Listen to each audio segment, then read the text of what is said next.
wafdiga shirkan Soomaaliya uga qaybgalaya uu hogaaminayo wasiirka howlaha guud gaadiidka badda iyo tamarta Muxyidiin Maxamed Kaalmooy oo isugu jiray saraakiil ka kala socota wasaaradda arrimaha dibadda Soomaaliya iyo hay'adda qaxootiga qaranka Soomaaliyeed oo xalay Sanca soo gaaray ayaa gagida waxa ku soo dhaweeyay madaxda safaaradda Soomaaliya ee Yemen oo ugu horeeyo danjire General Ismaaciil Qaasim Naaji iyo qunsulka Sanca Cismaan Axmed Maxamed waxaana isla maantaba ka qayb galeen shir goboleedkan ay sida wadajirka u soo qaban qaabiyeen Yemen Jamciyadda Quruumaha ka dhaxaysa iyo hay'adda socdaalka adduunka kaasoo looga hadlayo sidii loo daweyn lahaa arrimaha la xiriira magangelyo raadinta iyo hijrada gaar ahaan dadka ka yimaada gobolka Geeska Afrika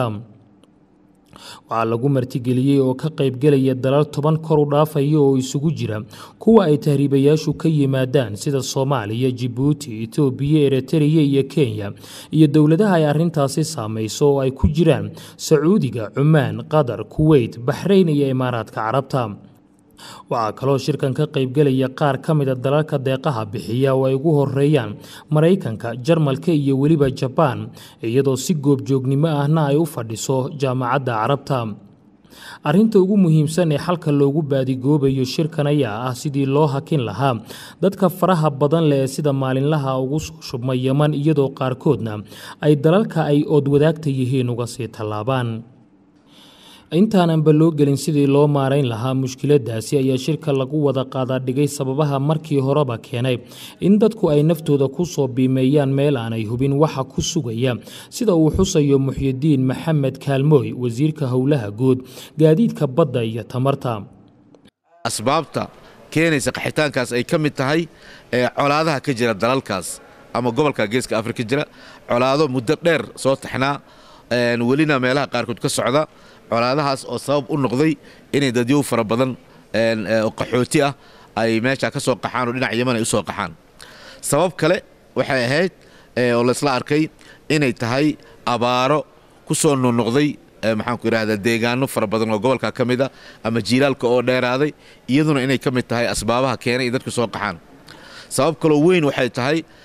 waxa loo yaqaan shaqo la'aanta يعني مجالات أما فرصة شقة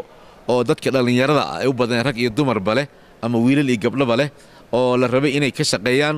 إنه شغلان كل عضي بحساب إنه قط مركز الكاس إنه يكون فكران إنه يملك كله أما ضلال كله وهاجران سي وفرصة عمل فرصة شقة أي وجهلان أو كسابسن ضلال كله قبل كويالا wafdiga ka socda dawladda Soomaaliya waxa ay la geed fariisteen qodobo cayiman oo ay doonayaan in gabagabada shirka fulintooda qalinka lagu duugo kan ugu muhiimsan waa sidii qaxootiga Soomaaliyeed ee Yemen jooga dalkooda loogu celin lahaa taasoo inta badan Soomaalida Yemen joogta ay u riyaaqsan yihiin in badanna ay dawladda ka codsadeen sida uu tilmaamayo xildhibaan Ridwaan Maxamed Xirsi oo xubin ka ah guddiga baarlamaanka arrimaha dibadda ugu qaabilsan waxaan runtii keenay barnaamij ku saabsan dadkaasi sidii ay wadankooda ugu noqon lahaayeen iyadoo oo loo muxuu ahaa la siinayo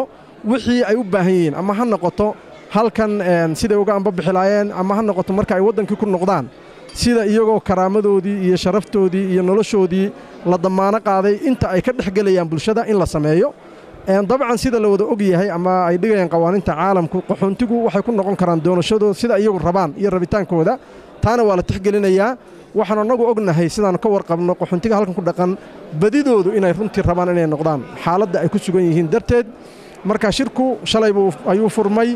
waxa isugu yimi khubaro fara badan waxaana berri